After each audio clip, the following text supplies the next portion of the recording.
En esta ocasión, estimados amigos, quiero compartir con ustedes el contenido o un texto del capítulo número 2 del libro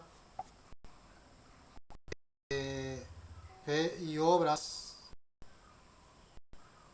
de Elena G. de White. ¿Sí? Ahí está. Se titula La norma de la verdadera santificación. Artículo publicado en la Review and Herald 8 de marzo de 1881. El texto que cita es Primera de Tesalonicenses capítulo 5 verso 23. Que el mismo Dios de paz os santifique por completo, y todo vuestro ser, espíritu, alma y cuerpo sea guardado irreprochable para la venida de nuestro Señor Jesucristo. Primera de Tesalonicenses capítulo 5 verso 23. La santificación se obtiene únicamente en obediencia a la voluntad de Dios. Muchos que deliberadamente pisotean la ley del Señor pretenden tener un corazón puro y una vida santificada, pero no tienen un conocimiento salvador de Dios ni de su ley. Se hallan alineados en las filas del gran rebelde. Él está en guerra contra la ley de Dios, o sea, el gran rebelde. Él está en guerra contra la ley de Dios, que es el fundamento del gobierno divino, tanto en el cielo como en la tierra. Estos hombres están realizando el mismo trabajo que ha hecho su maestro, es decir, Satanás, al tratar de invalidar la santa ley de Dios. A ningún transgresor de los mandamientos le será permitido entrar en el cielo, pues aquel que una vez fue un querubín protector puro y exaltado fue arrojado fuera por rebelarse contra el gobierno de Dios. El título del capítulo es La norma de la verdadera santificación. La santificación nos recuerda el texto que dice que sin santidad nadie podrá ver al Señor. Y la palabra santificación pues está derivada de la palabra santo. Y sabemos que santo significa apartado con un fin sagrado. En lo personal creo que santo solamente se puede emplear cuando está relacionado con las cosas de Dios o con Dios mismo, porque Dios, Él es santo. Él dijo, sed santos porque yo soy santo. Y Él se llama también el Santo de Israel. Así que la santificación es un asunto que tiene que ver con Dios, pero como Él es santo, no se puede decir que Él tenga la necesidad de ser santificado, o sea, de entrar en un proceso de santificación. Pero cuando en el contexto entra ya el elemento humano, ahí sí ya cabe mencionar que el significado de la palabra santificación le aplica al elemento humano, porque no somos nosotros los que necesitamos este, ser santificados o entrar en ese proceso más bien de santificación. Es decir, llegar al punto de estar apartados del mundo y definitivamente entregados por entero a Dios. Y bueno, pues esa santificación para que pueda, o sea, ese punto en el que nuestra vida sea por entero entregada a Dios, una vida apartada para Dios, un ejemplo como el que vivió Enoch, que dice que caminó este, toda su vida con Dios. Así que para alcanzar ese estado tan loable, tan deseable, existe una norma o lo que vendría siendo una regla, un requisito, pues. Y entonces el capítulo nos va a hablar acerca del requisito para que la verdadera santificación sea una realidad en la vida del, del ser humano que desea experimentar ese estado tan sagrado. Y bueno, y recordemos que sin ese estado espiritual, nadie podrá ver a Dios. ¿Cuántos estamos actualmente en una situación de no santificación? ¿Sí? Bueno, pues ahí está. De entrada, pues si nuestro corazón nos dice que ahí estamos nosotros en ese punto donde no podemos decir que ya estamos santificados, pues entonces no podemos ver a Dios, hermano. No, no estamos nosotros en condición de verle. Y por lo tanto, pues estamos perdidos. Por eso dice aquí que muchos que deliberadamente pisotean la ley del Señor, pero en cambio pretenden tener un corazón puro y una vida santificada.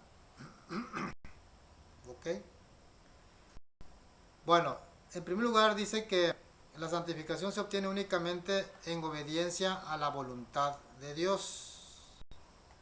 La voluntad de Dios.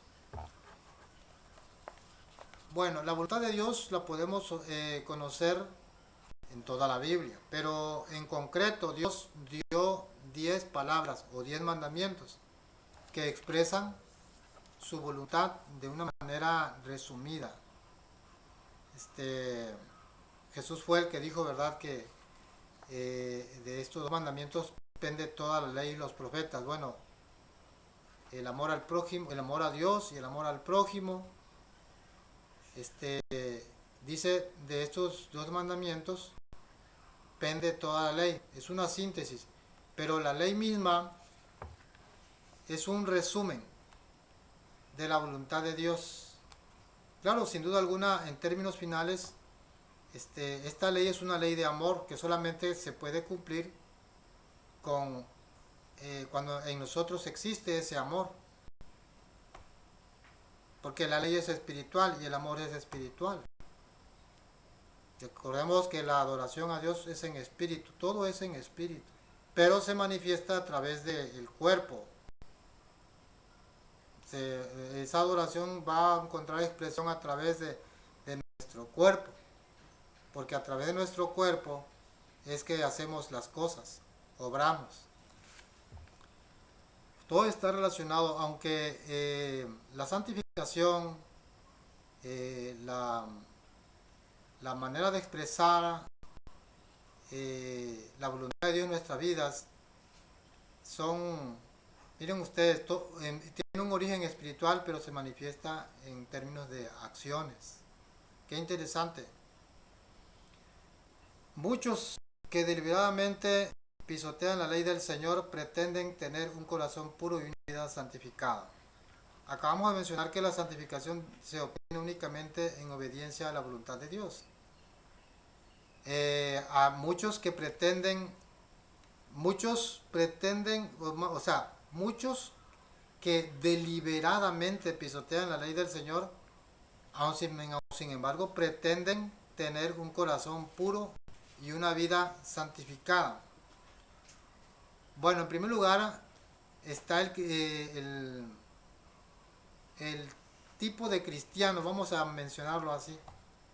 Hay un tipo de cristiano o profeso cristiano que enseña que la ley de Dios no está vigente, que Cristo la anuló en la cruz del Calvario. Por lo tanto, ya no hay ninguna ley que obedecer, ningún mandamiento que obedecer. Algo así como que ya Dios mmm, no nos requiere ningún tipo de conducta en específico. ¿Sí? ¿Por qué? Porque pues ya no hay un código moral, un código espiritual que rija nuestras conductas, ¿no?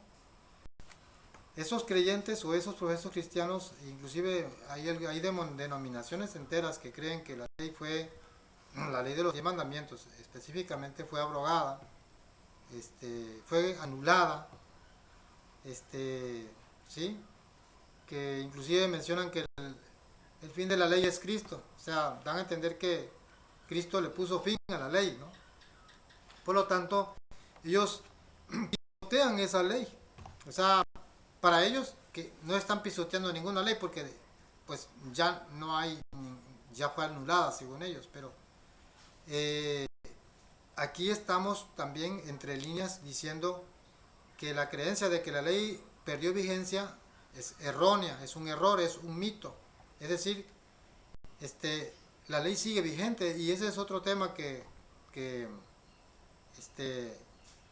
digno de ser estudiado también en otro momento.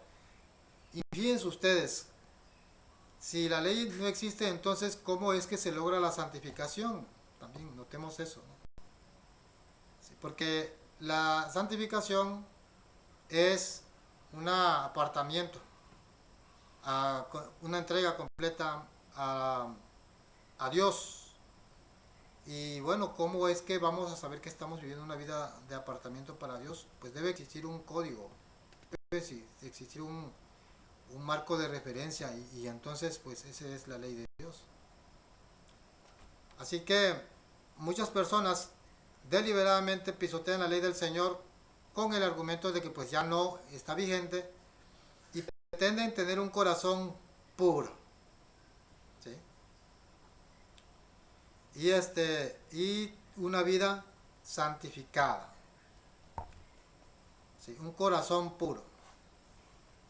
Bueno, sí, aquí la declaración de la Elena de White es que sí hay un tipo de persona así, que aseveran tener un corazón puro mientras están pisoteando la ley de Dios.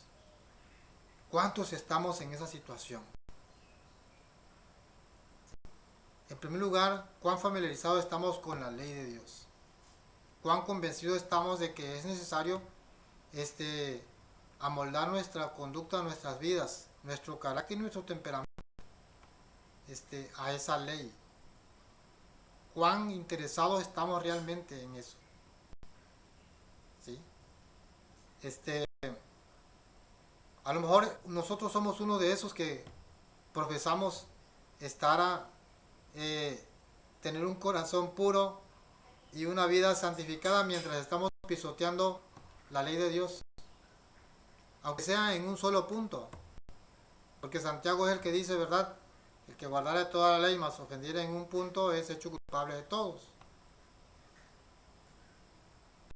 Cabe decir que la ley hay que obedecerla, hermanos, definitivamente, sí, pero no para ser salvos, porque la salvación nos trajo nuestro Señor Jesús. Él nos reconcilió al mundo antes, cuando aún éramos enemigos. O sea que no tiene nada que ver la obediencia, sino que por pura gracia Él nos reconcilió con Dios. ¿Sí? Y la esperanza es de que si con su muerte Él nos reconcilió, imagínense con su vida, cuántas cosas más no nos podrá dar Él. ¿Sí? Una de esas cosas es precisamente gracia. Él nos puede dar gracia para nosotros obedecer esa santa ley de Dios y alcanzar esa santificación. Finalmente menciona que ese tipo de personas no tienen un conocimiento salvador de Dios ni de su ley. Pues ese conocimiento salvador de Dios y de su ley es un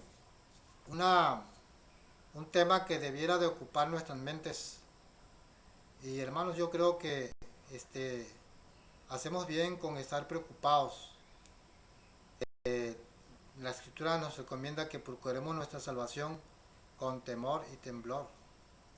Porque hermanos, tenemos que amoldar nuestra vida de modo que nuestra vida sea una vida de santidad, porque si no, no podremos ver a Dios.